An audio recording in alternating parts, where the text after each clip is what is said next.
Well. Look who it is on a Tuesday night. It's Coach and Kreuz trying to fit one in here because we're busy people and the weekends get busy and we try and squeeze things in the best we can. Kreuz, talk to me. What's up? I just had a unfortunate experience. I didn't even tell you this. I have a four burner gas grill, and then I also have a Blackstone. Ooh, Blackstone I love a lot, uh, and I haven't used it a ton just because we've been so busy. My favorite thing about Blackstone is it heats up really quickly. Gas grills do too, but I mean it gets hot right when you need it to. And then I fired on making chicken. I probably should have just done it on the grill anyway, but sometimes the Blackstone's just more simple, easier clean up and all that. So I fire it up, and it's like usually it gets like scorching hot. Like I'm talking within like 15 seconds, yeah. and I have to turn it down. Well, I'm cooking chicken, which takes some time, obviously, and I had to take my chicken off my Blackstone and put it on my grill because it just never got like to temperature. The thing is number one, I don't know how to fix this fucking thing. Number Yeah. two, it is working, but just not working properly. So I don't even know how to Mm. assess the damage. So I just put the cover back on it and said, "F it." I'm just gonna put it away for the time being. I'm not gonna get upset. My I think it It's cost me like looming. $500, and it does stay outside, but it's got like a cover, like a metal cover over it all the Yeah. time. And then I have like a Blackstone cover over it. So that shouldn't be the problem. But like I said, I'm Are those propane? propane. So do you think is No, it because then out? I just tossed the same tank on the other grill and fired right up. Mm. So it's okay. We got Oof. it done. A little longer cook time than anticipated, but the chicken got cooked. I will say this: I'm not sure how you are about this. I am so scared of getting people sick. So I'm the thermometer guy, especially when I'm Oh, cooking okay. chicken. And so I let that thing get to like That's a 160 and I pull it right off. I'm that's a not weak ass I'm move. it's so weak, but we need to eat, and I'd rather do that than bake the chicken in the fucking oven. So we got it done. That's fair. I Hmm. have been doing a ton of barbecuing too for me. Um, Hmm. and the regular grill we have here is one that the previous owners left, and my old one at the other house like cooked so unevenly that even Hmm. though this one's not great, it's like 10 times better. So Yeah. when I get it to the right, because here's the thing, the temperature thing doesn't even work. Hmm. So I'm the eyeball guy. Like I'll constantly, which is you'd like to close it and like let it do its Yeah. thing, Hmm. but man, I mean, I've gotten compliments, which is I don't think they're kissing my ass. I think it's actually like I'm doing it right, and basically the go-to's been the Costco tri-tip, and Oh yeah, you got it. That's what I was just gonna say. Are you doing tri-tip? Because that, if you can master the tri-tip, where the problem with tri-tip, I love tri-tip. It's a California thing. You talk to like people from the Midwest, you talk about tri-tip, and they're like, "What is that?" Um, but the idea is, obviously the center is going to be more pink, but I like it pink all the way through. The problem is if you're cooking for a bunch of people, some people like it overdone, and then as you know, like the tri-tip will cook itself when it's off. yes, So, that's what you have to be really aware of. Like you'll go to people's houses, like might try my tri-tip, and it's a tough piece of meat, right? And you generally season it, but yeah, if I see it, it's like medium well. I'm like, I'm not gonna like this. I already know it. It's yeah. got to be medium rare to medium at the most for me. But I've found that they usually are cut where they get they kind of go thin down to the side. So Mhm. those that part I know when I pull it Oh, off for myself, the rest of it Amy will like. mhm, I'll end up eating most of it over mhm. days. Right, right.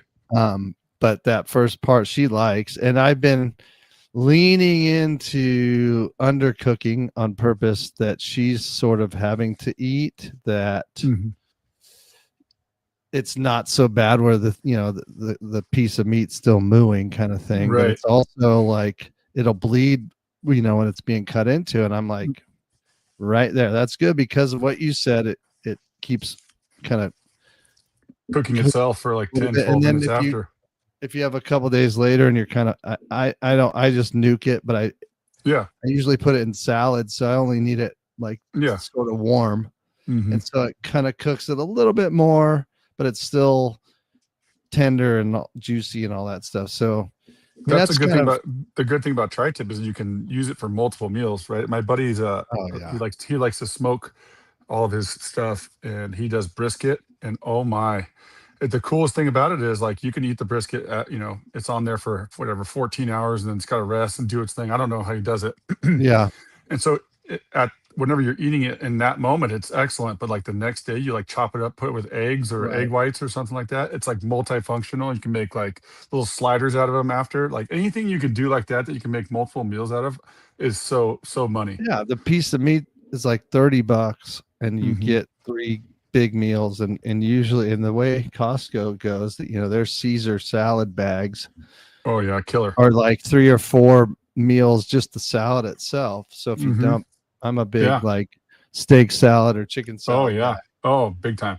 And it's like straight up. It was dinner Saturday, Sunday, Monday. Yeah, So there's this new fad, and Gabby's all over it. And I watch stuff, and it comes up all the time.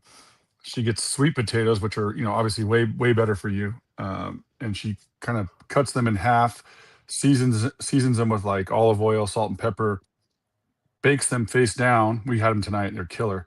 And then when you get them out of the oven, you put red chili flakes and hot honey on it, like that. Like hot. I'm telling you, it doesn't sound all that good, but I'm telling you, it's killer. No, I'm trying to not really eat a lunch. Doesn't mean I'm eating. I'm still nibbling on some things. I get like a protein bar, but when I get home, the dinner I've been eating has been like even a normal dinner. I don't overeat, but what I'm finding is that it makes it more flavorful. I don't know, just because I'm so hungry. I'm sort of the opposite. I do like protein shake and banana in the morning, and then I eat like a sandwich or like a bowl or a salad for lunch, and then I go dinner. But my morning meal, essentially, I don't like to eat a ton in the morning because that's when I work out, and I don't like to be full when I'm like on the treadmill and lifting and stuff like that. So I just want to like have something in my stomach. And usually I go, I've been going banana and protein shake lately. So it's been working out. I'm a 3-egger, 3 eggs with some ketchup, some orange juice. And I'll lift after. So it's just enough. It's not even, it's just like an introductory thing. And then I usually, if I work out at home, I drive to school, like whatever. And if I'm at school, I hit the creatine with a protein shake after, like in a bottle. Yeah. And then I don't know, I'm usually good. The reason I'm doing the whole no lunch thing is I'm so busy at school that I don't really get a chance to eat like a meal, even at lunchtime. So I just kind of skip it. Good, bad, or whatever. I'm not getting extra calories, and I'm the one who buys like the snacks for the PE office, but I've been not eating them because I found that those are the things that I was eating granola, but like the sugary ones, like just all the time, and found myself gaining weight because I'm like, I'm eating good, but I was like, breakfast, snacks, lunch, snacks, dinner. The key to my wellness, if you want to say it, is out of all of us in the house, they're all big snackers. And I just don't, snacking is not my thing. I don't know. I've never been I'm not a sweets guy. I'll do like a chocolate chip cookie occasionally, but I don't really ever crave it. So if I don't crave it, why eat it? That's kind of my deal. I've been good, but I've been bad in that regard too. Cause Amy will buy like a thing of cookies, and it's like, I try and not eat 5 a day, but I might sneak one every other day, but Costco's there. Costco's got amazing chocolate chip cookies. If you're a cookie guy, dude, and they're like so good. 20 of them or more for like $9 or something. Yeah. Okay. And I steer clear of that aisle in Mm-hmm. that corner over there. And Oh, of in that course, it's like corner. right next to where you go into like Oh at yeah. ours, it's the produce. Oh, it's right. But And that's all on purpose. I know. Yeah, all that stuff. Hey, so let's switch gears, get into other stuff. We're not experts on food by any stretch. We're not experts on a lot of things, but yeah, I brought something up to Kreuz a few weeks ago. We haven't potted in a while, but the question, the reason this came to my mind is that I'm teaching and coaching at Granite Bay High School, and our baseball team in the next couple of years is going to be pretty loaded. We have a lot of good young talent, and some of those kids when we came back to school a few weeks ago, how's your summer going, all that stuff, and guys are talking about how much baseball they played in the summer. It's ridiculous. And these guys are really good players, but they're going to multiple states.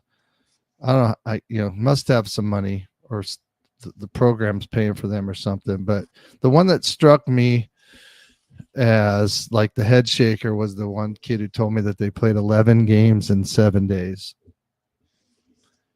And I'm thinking to myself, that obviously a lot of people are doing that stuff, and it's across all ages, super young to the high school age kids. But the question to you, and I was sort of asking you, I don't know if we were texting or talking or whatever it was, like, is baseball better? Is Major League Baseball better? Because there's so many kids that do this outside stuff at a young age. You would think that for how much effort and time kids put into something, that the end game of where they all want to be would be so much better. And I would argue that baseball's worse. I don't know. That's a hot take. Tell me I'm wrong, Kreuz, or No, I tell don't me think where you're you wrong. stand.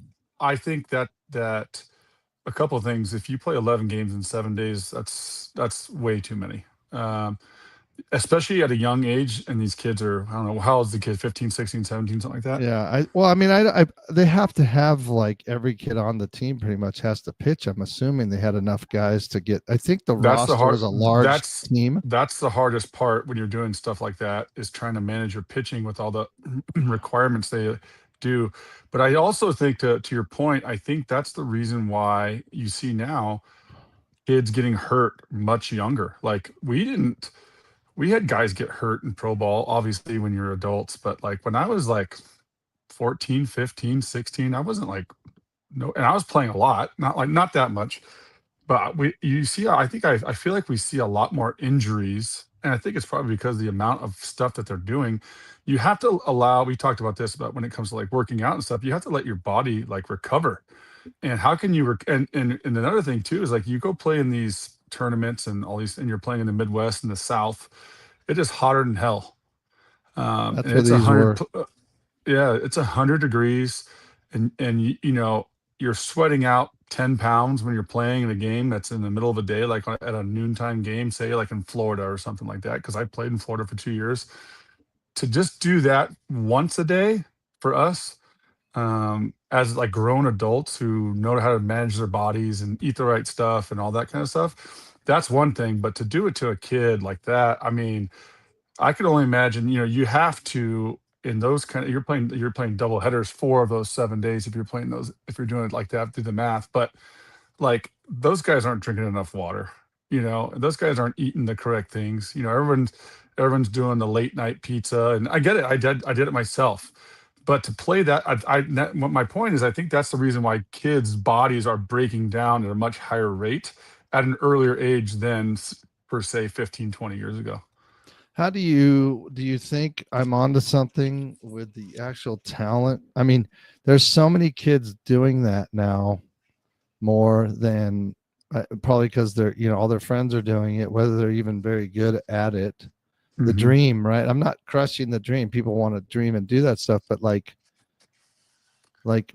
we were talking about, like the major league draft has, you told me, less players are taking over. Hmm. Last they changed the draft Yeah. rules, so Mm. now there's even less chances to be picked.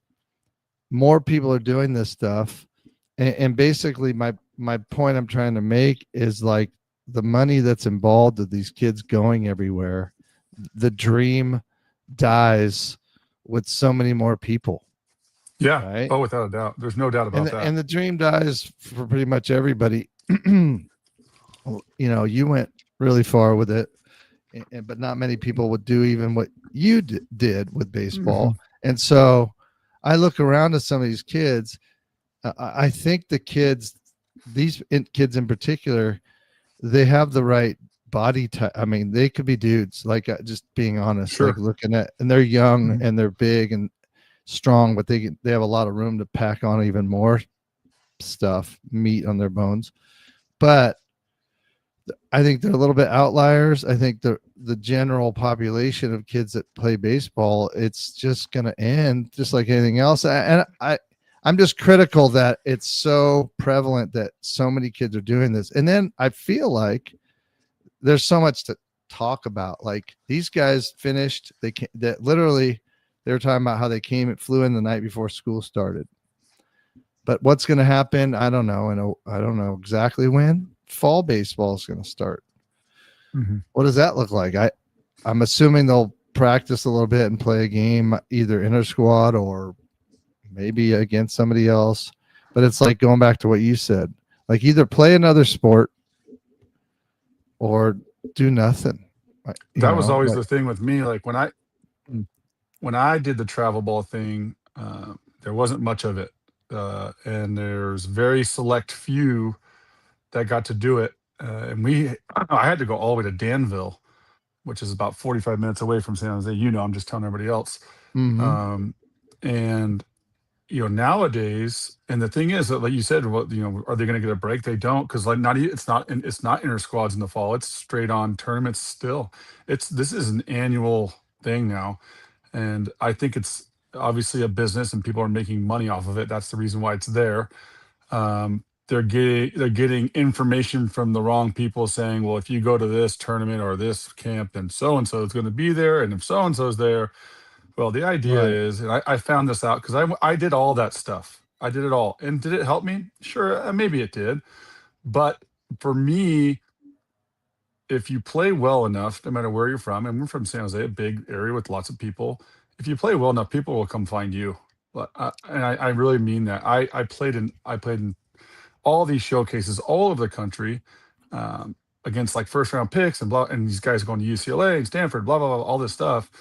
It didn't really get me anywhere. I don't even think it got me to where when I did get my scholarship, because when LSU saw me, they came to me because they have had other players in the past from Northern California. So that's kind of what happened. Like Miami's done that a lot, where they had Pat Burrell and Bobby Hill, getting guys from California and getting them to go as far east as possible, and just to get out of the pool of guys that they were selecting from, and they've had a lot of success with that. So that's what they did. And LSU did the same thing. They had like four guys from San Jose in like the 4 or 5 years prior to me, and so they went back to where they got the guys from, and they found more. And that's kind of the way Yeah. what it was. Well, My point is that they if you play well enough, people are going to come find you. That's just the well, way it is. and that's, to me obvious. I think people don't understand that with, like, transferring and stuff. That's a whole nother Right, right, story. right. But there's a kid in Roseville who goes to Roseville High, who a couple weeks ago, I think he's going to be a senior in high school this upcoming year. He's throwing 100 miles an hour, and Roseville won a section title. He was really good, and he's going to Vanderbilt. But I Oh boy, noticed good. he uh, popped into like a top, and I don't follow this. It's Yeah, algorithm that I see, yeah. right? Mhm. And it showed that he's like jumped into like the potential like top 20 for picks for next year in the draft. And I'm sitting there going, awesome, great for that kid. Why am I seeing video of him throwing? Like, Mhm. he's throwing 100. Like, sit down. You've Mhm. been found. Mhm. You know what I mean? Like, Yeah, I think and this I is don't like know for who. for a guy like that. This is like a crucial time for him and for the people. Obviously, he already has they call it advisor, but your agent. He has one to guarantee you're going to. The thing that's really worrisome is how, don't know who his high school coach is, but that's the kind of guy you sit down with the parents and you say, listen, this isn't about me. It's about your son and your son's health moving forward. We want to let this guy go as far as he possibly can. Now, if he gets drafted in the first 15 picks, he'll probably sign. But they have to understand this too. If like you have a full scholarship to Vanderbilt or Stanford, very, very good. Vanderbilt, especially, probably the best educational and sport baseball Right. program in the country. Stanford, obviously, their academics are amazing. They're pretty good at baseball. They're up and down. But Vanderbilt's like one of the top 5 in the country a lot. Right. And so basically what they do is they'll sit you down with the parents and be like, teams will, and like, if we draft you, you're not going to waste a first round pick. Because remember, if he says no and goes to Vanderbilt, you lose that pick, and he goes Right. back to he goes to Vanderbilt for not 1 but 3 years. So that's the kind of stuff that needs to be talked about. But those guys, we had a guy here, I think he went to Aptos, lefty center fielder, hit leadoff, throws 95. They threw him in the sectional first round, and he threw like 100 pitches, and they brought him back on short rest in the final. It was maybe the quarterfinal to the final. It's something like that, but it was only a span of like 3 or 4 days, and he started the championship game and through the first inning, and all of a sudden, like the second inning, he throws a pitch, and everybody thinks it's a changeup. This guy throws 95. Well, it wasn't a changeup; it was a fastball. Then he probably felt something a little funky in his arm, threw the next pitch off the backstop, and then agonizing pain, Tommy John. So that's the kind of thing. When you got a guy Well, like that, that yeah. throwing so hard, so young, you got to be really aware of what's going on. Well, and that's my thing. Like the amount of bullets you kind of beat me to it with that story. Like, I don't know why I'm seeing that guy throw. I mean, and when you're a dude like that, like you said, you've already been found. Did he throw because of what you said about increasing the draft stock? I'm sure he was high, but then to hit triple digits, probably increased his value even more. So maybe that was it. Maybe that's time to kind of, but I don't know. These are the things I don't know. Going off of what you just said, there's so many stories out there, and does the family and does this kid go, I need more, more. When does it end? And even the kid that's not even close to what this guy is, whether he's a pitcher position, but doesn't matter. Like, if you're good enough, do you need to play every weekend? Yeah, if I was, you know what I mean?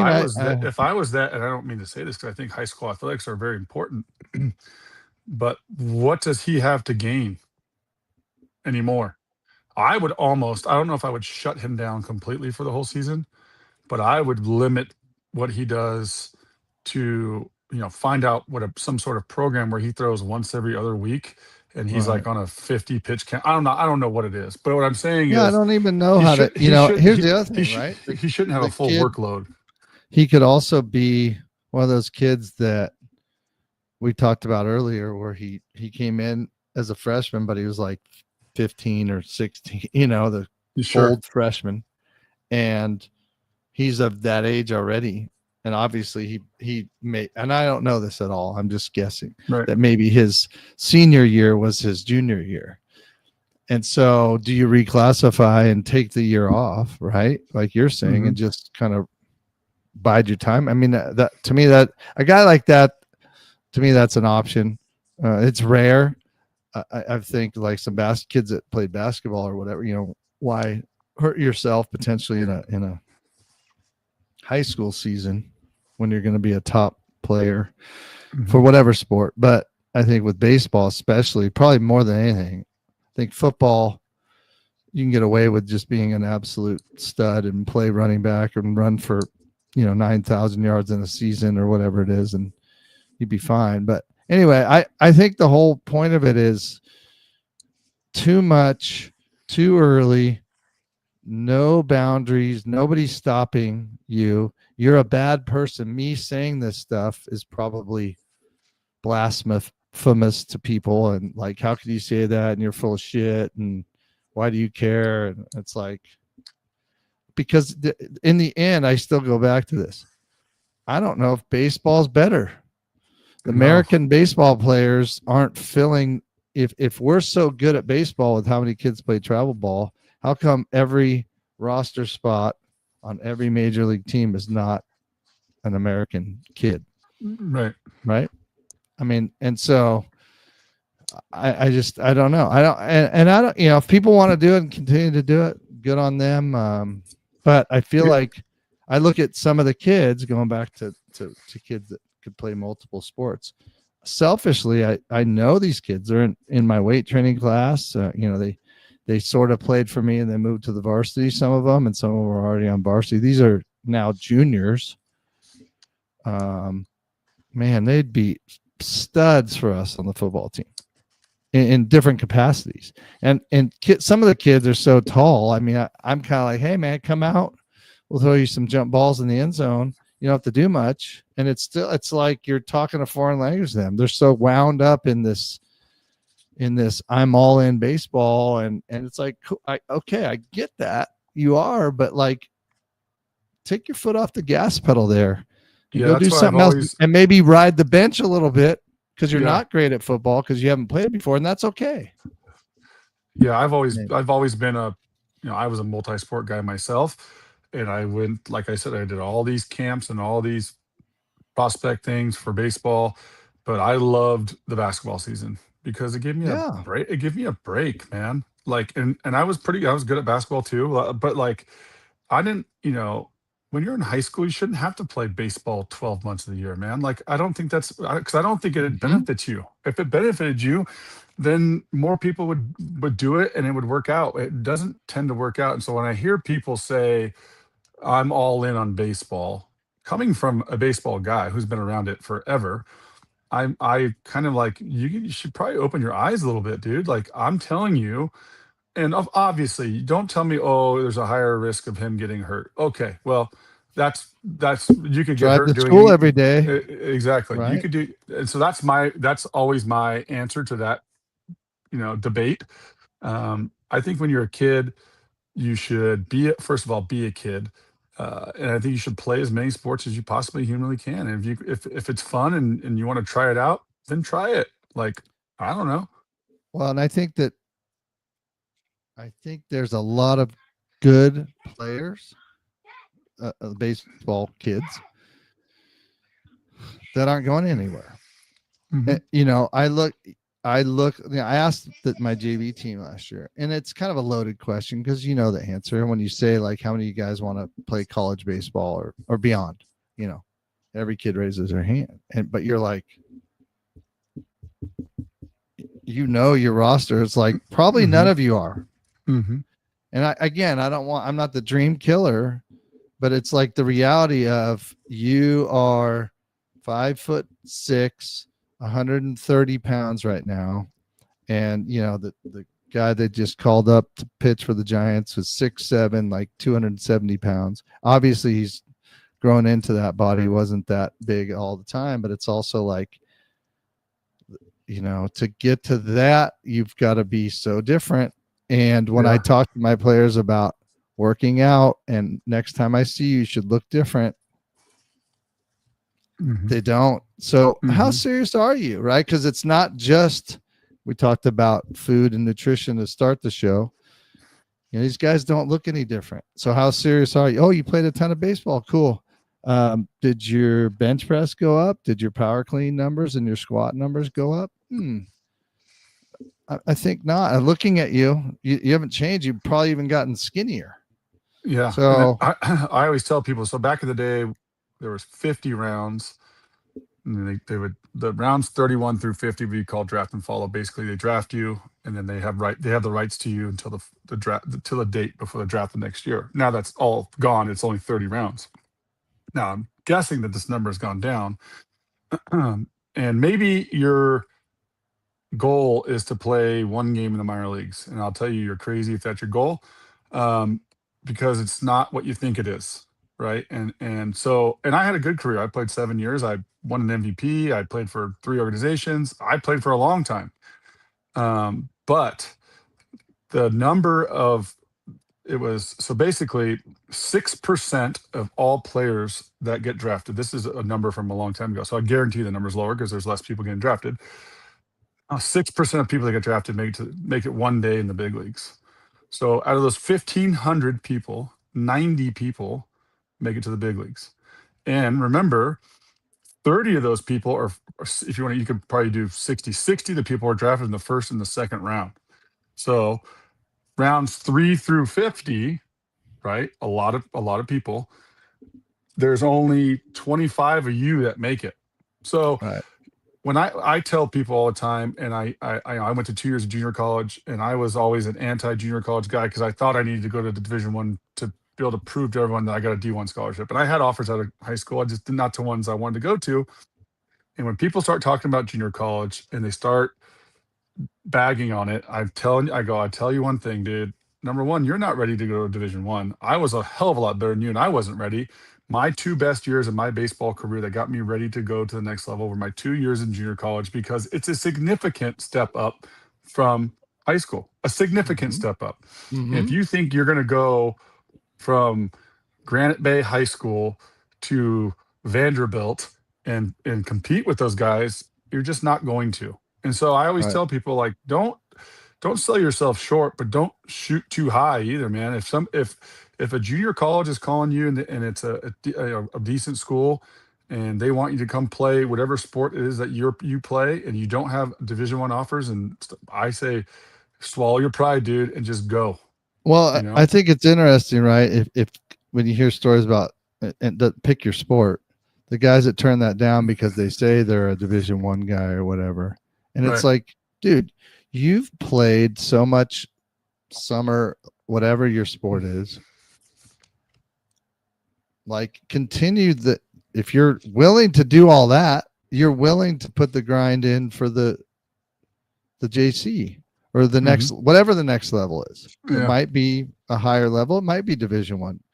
Good for you, but like don't sell those offers short and think it's like, well, I'm not going there cuz I don't so if you really are, serious about it, you're going to continue to work because making it to whatever college team is a big step. But if your dream was to go further, now you're in a whole nother world because everybody you're playing with is as good as you, if not a lot better. hmm And you know this, as the steps go up, that just increases, and the numbers dwindle down. So I just feel like it's somehow the travel baseball world snuck into the parent psyche and the kid's psyche and everybody. You pay me $5,000, I'll tell you the better hitter than Tony Gwynn. yeah. You know what I And mean? Like, I worked for one for 11 years, and listen, they do a lot of good things. A lot of people get scholarships, no doubt.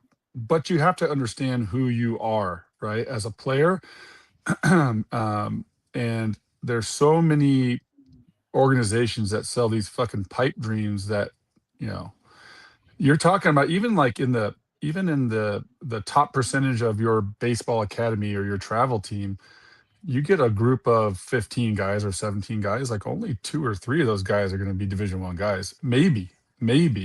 So don't be if you're the 14th guy on that roster and some D2 comes up to you or some junior college comes up to you and wants you to come play for them, I I would tell, if I was their parent, I'd tell them to go do it. And I always say this too.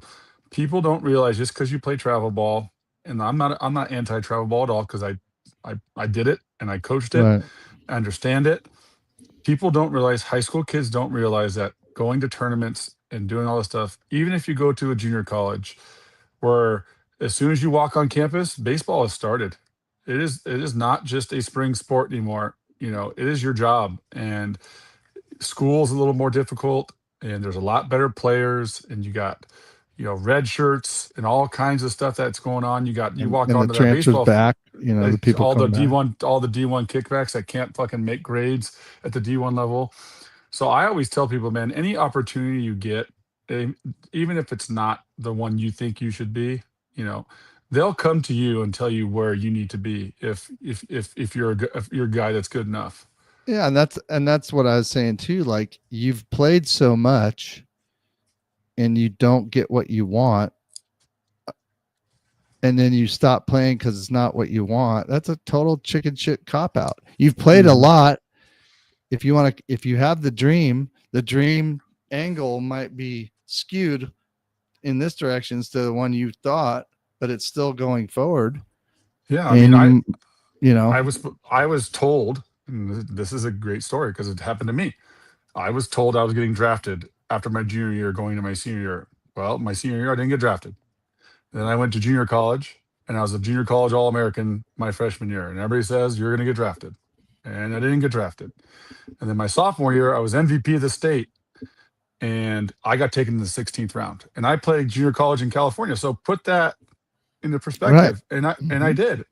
And I was thankful I got drafted in the 16th round. I thought I was going to get drafted higher, but that's the Yeah. kind of shit I'm talking about. I was the best player in the state of California. How many junior colleges are in California? I don't know, but it's a shit ton. And And how good is the baseball in junior college in yeah. California? Oh, it's excellent, dude. Like it's Hmm. excellent. I And know. so that was kind of like my eye-opening experience. Like, look what I went through. I had three D1 offers as a freshman, and then I had after my I'm sorry, after my senior year, then I had after my freshman year of JUCO. That's when stuff started happening, when I started getting into the bigger colleges and getting some schools that I thought I would want to go to, and that's when LSU and Clemson and Miami. Um, but until that moment, and I was very successful from the moment I was in little league till the time I got to junior college. Like, it didn't happen for me like I thought it was going to happen, and that's how I tell people. I'll tell you my story, and I'll tell you right now, like, don't if Sonoma State I think they lost their program. I'm just making it like Yeah. Sonoma State D2 Chico calls you and says, we want you to come here and we're going to pay for your books and tuition and give you a scholarship of some sort, and you can get a degree out of this thing. You're a winner, man. Yeah. And kids don't understand that because people Well, think and they I want to think play. that too, like you you you paid your dues literally. Hmm. You know, prove it now. Like you want to Hmm. keep playing, and doesn't matter what the level is. But let's move away from this one. I want to talk 49ers. We haven't talked much, but I like talking about them when they actually play. Hmm. Um, Sometimes, when you see little tidbits of their practice, it's like, Purdy threw a nice ball today. It's like, good. He should, Yeah. right? But then you watch, the preseason. I like watching every minute of a preseason game. You just don't know who you're going to see and what they've got, and then you kind of see why a guy might get cut or a guy who steps up. Sometimes you see a guy play well and then they still get released or whatever, and it's like either it's a position that's full of dudes or you don't know what's going on behind the scenes. Maybe they're an idiot or something, and who knows. But I mean, I like the quarterback. Or O'Rourke looked good. I know Hmm. he got hurt, but he kind of. And it was funny. Immediately, my son Owen, hits me with a text. He's like, "Guess who else was number 14 in the preseason back in the day? Do you remember?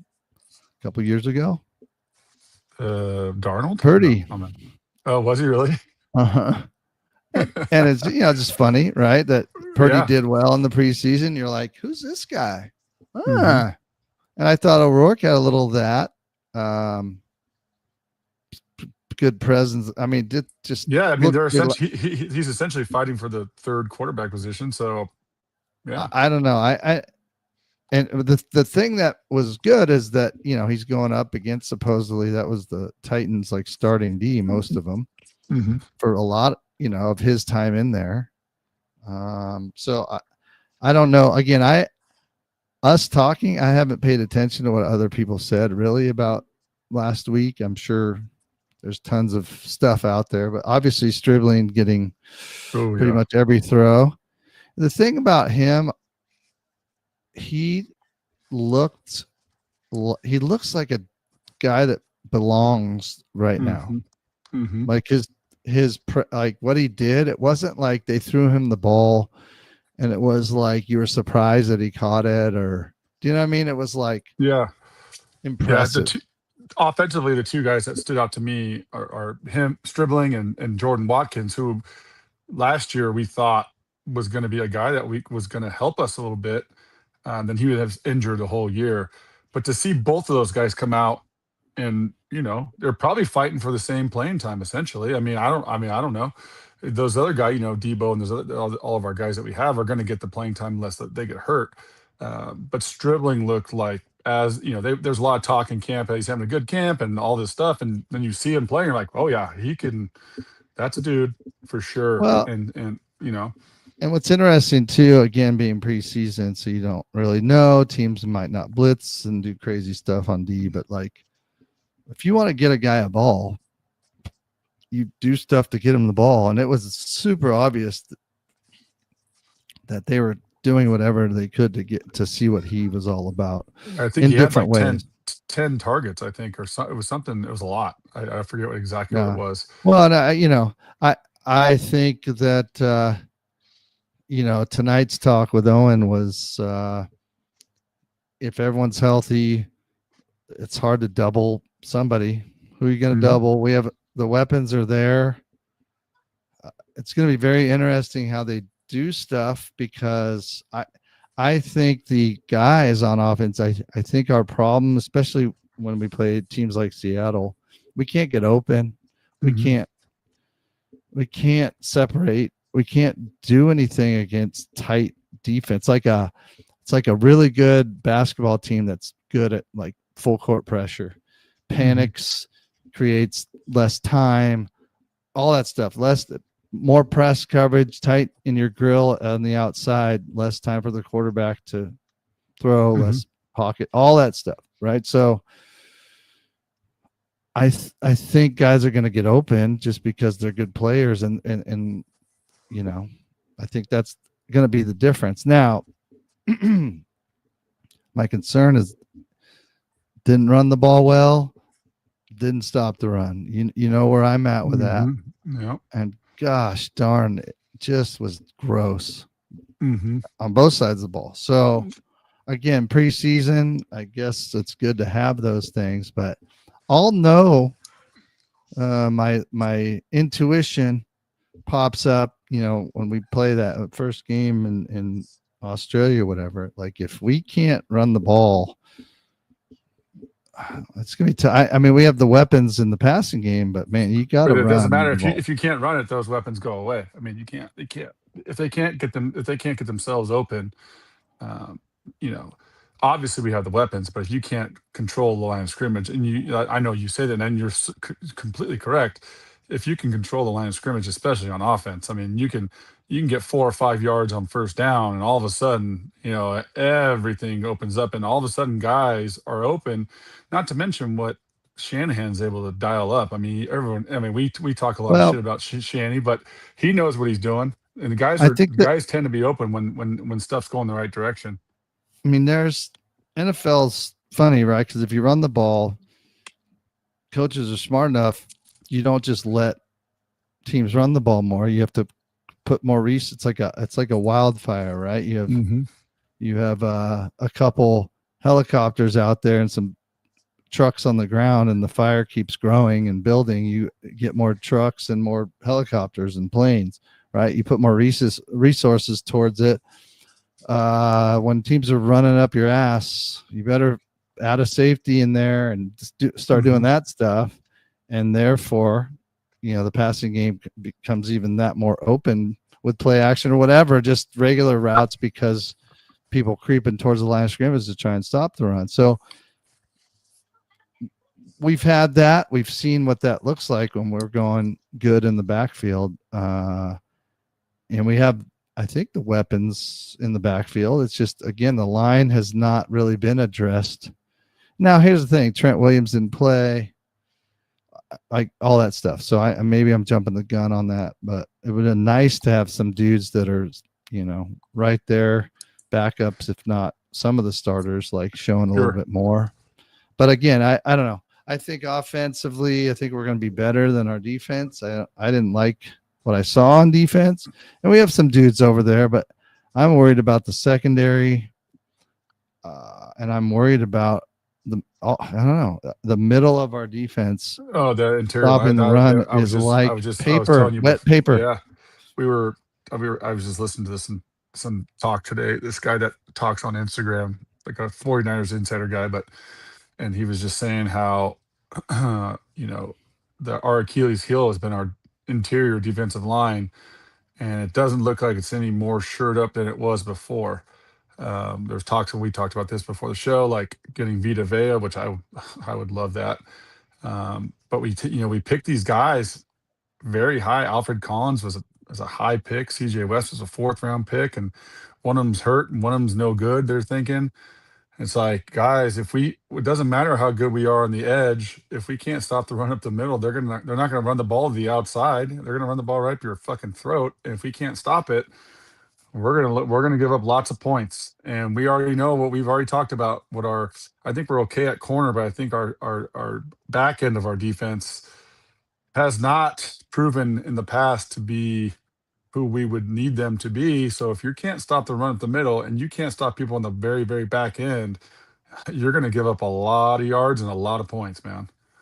Well, and I don't know the answer. I was talking to Owen. I know Raheem Morris is really good, been a head coach and defensive coordinator a lot of different places, been successful. And I looked up because we were talking about pressure, right? Mm-hmm. And I didn't catch the number of plays. I maybe need to plop that into an AI engine more specifically, but he blitzes 25% of the time. Good, bad, or otherwise. That's a quarter of the time. But what I'd like to see is maybe I'll do a breakdown of it by down distance, maybe get real deep with some statistical stuff. I'm just hoping that they realize if we can't it doesn't help if we can't stop inside run and get the second and 8s and 9s. If you have to run blitz too in the NFL, that's tough because oh yeah, people are going to eat you up throwing the ball on running downs, and so it'll be interesting. I think that I think Stout will play well. I think he's going to have a breakout season. That's my pick back there, but it's tough because the two free safeties are so questionable. I mean, they're good. I like the guys; they play hard, but I don't know. I haven't paid attention. I kind of purposely, strangely, here we talk about them as much as we can on our pod. I try and not listen to pundits, listen to anybody, because I want to see it for myself. I'm strangely maybe old school, right? When I watched on the weekends, they'd have like a half hour like 49er recap on a Sunday with like old, I don't know if you remember Wayne Walker. Oh yeah. Talked to like Montana and Bill Walsh a little bit, like in a studio or whatever for a few minutes. And that was what you got. You didn't have the internet. You didn't have any news. So hearing a little bit, kind of wetting the whistle a little bit, is all I need. I don't need a bunch of guys like us. There's tons of podcasts and different people that maybe even are at practice and have their own opinion, let alone the regular reporters or everybody else who's got their take on stuff. Right. And it was funny. Owen made a good point today too. A safety gets beat deep, and it's like the end of the world in a practice. Oh, he got beat 3 times a day. It's like if you actually saw the film of the play, the quarterback got sacked on the play. They just can't touch the quarterbacks. Right. And the throw would have never happened. You know what I'm saying? So the nuances of practice.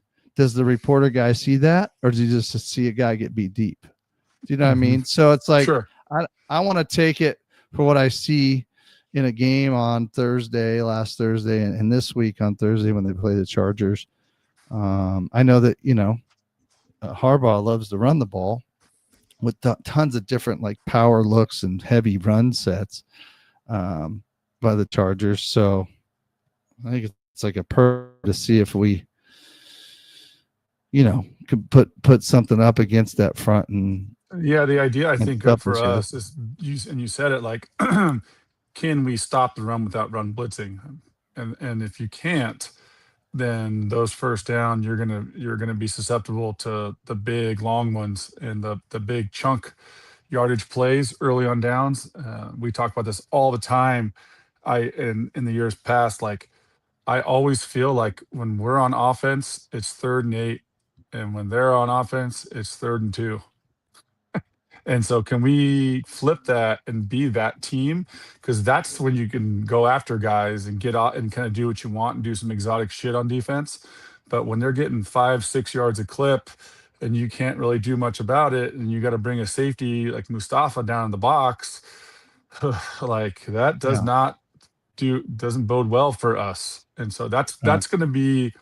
I think we're going to score plenty of points. I don't even with the injuries we have and what's been going. I think we're going to score. We're going to be one of the higher scoring teams in the NFL. But can we not be one of the worst scoring defenses in the NFL? And what I think is going to be what's going to make us be either average to good or very good. Yeah. No, I agree. I'm excited as we get closer to it. It's just like anything. If it's football season, it's when Sure. football ends, I kind of just go, ugh. Hmm. As it gets going, you're like, yes, because you have games basically from now till February. Yeah, we And talk then, about this all the time at my work because I have these guys that retired guys, working guys that love coming to watch the Giants play, which great. They play a day game, they play a morning game on Thursday. And all we talk about is now is like two more weeks, boys. We're almost there. That way, we were talking before, like I'm the biggest baseball guy there is, and if I'm not, if I'm at work, I'm watching it because I'm at work, and that's what we do. If I'm at home, I knew that the Giants played today at 3:40 against the Guardians, and I didn't turn it on, and I checked the box score, and I saw exactly what I was anticipating. So, yeah. Well, and I think that too, you know, I enjoy baseball a lot, but mhm. like even when the playoffs come around, and if the team that I don't care is lots of teams that I don't care about are in it, and I just skip right through. I don't. I do like watching playoff baseball because when I do watch it because I think managers um it's interesting to see how they coach the playoff Sure. game Oh and yeah. manage those games because you play Oh so many games and are you taking more chances? Are you stealing? Are you bunting? Are you doing just baseball-y things because it's all yeah. every pitch is so huge in Yeah, those playoff managing games. bullpens. That's a huge deal, and that's what Bochy was so good at is managing his Yes. bullpen. And that's where everyone plays 162 games, and the goal is to make it into the playoff, make it into the playoffs.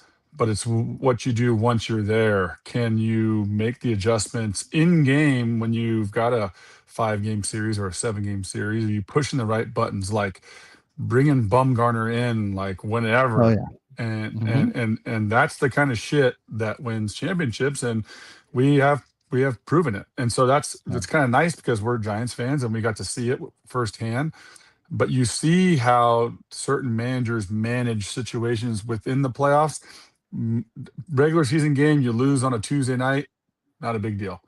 The Dodgers lost 5 in a row going into last week, and people are talking. I go, the Dodgers are 20 games or 17 games up on everyone. This is not a thing. The Dodgers are cruising until they get to the playoffs, and that's when their season starts. You just got to be able to put yourself in a situation to make it into the tournament, and that's Wow. when the real season starts. And for us, that's not going to happen. We're 23 games. I just looked today and I was like, how bad are we? And I looked and we're 51 and 74, 25. So we got 30 That's seven awful. games, 37 games left, and we're 24 games under 23 games under 500. And that's why I don't watch Yeah. and I whatever. But I feel like I'll turn on like a Division 2 football game before I'll watch like playoff baseball most of the time. unless it's the Giants or whatever. But even then, like with football season for myself, and when the Giants were in it, like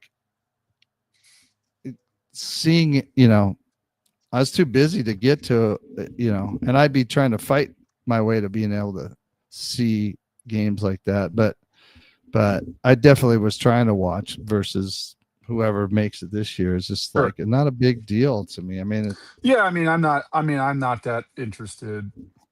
I'm sort of, I love baseball, don't get me wrong, but when football season's here and we're bad, if it's the Phillies and the Brewers in the first round of the playoffs, I mean, I'm probably not turning that thing on, if at all, unless no. unless I'm at work. If I'm at home, there's other stuff I'd watch. Well, I well, like watching all that other stuff too. speaking of football for myself, we this week for our, I don't know what's like down there. We're scrimmage week, scrimmaging somebody else. So it's the first week teams in Sacramento get to hit somebody else, which is always fun to do. Hoping both teams in everywhere, you come out of it injury free, and then we Yeah, that's officially, the one. Mhm. start, next week. And that's the run, but it's interesting, right? It's kind of going back to the travel ball thing. Like you put in a lot of time. A lot of schools do a lot, in the spring for football, and then obviously in the summer, and it's November. And depending on how deep you go in the high school playoffs, I mean, it goes pretty fast. I mean, we're pretty much 13, 14 weeks away from the season ending. If you look at it mathematically, it goes super fast. And it's funny because as a coach, this is my 30th year of coaching football. How about that, Joe? Yeah. I mean, I started in 92, but I think 4 years, maybe 5 years over that time, I didn't coach football. So that math works out to Mhm. 30. And it goes fast for me. How many kids have I seen go through, right? And I mean, I've had kids that are basically like quasi family members to me now that are in their 40s, hence like yourself Yeah. for baseball. But it's like, how fast did your high school career go in your mind? And all these other kids, when they look back, they go, man, it was like a snap of a finger fast. And Oh yeah. since I get to coach, I don't necessarily have those feelings where kids might be crying in their last game or whatever, which is emotional. I understand that because it might be the last game ever, but I know I get to come back, which is partly the reason I do it. And I was telling you that about this time last year is when I started, when my wife and I decided to put our house up for sale.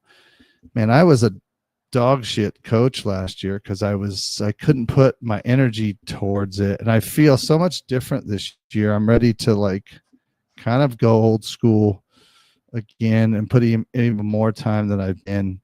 It's my 3rd year at Granite Bay, so it's like enough beating around the bush.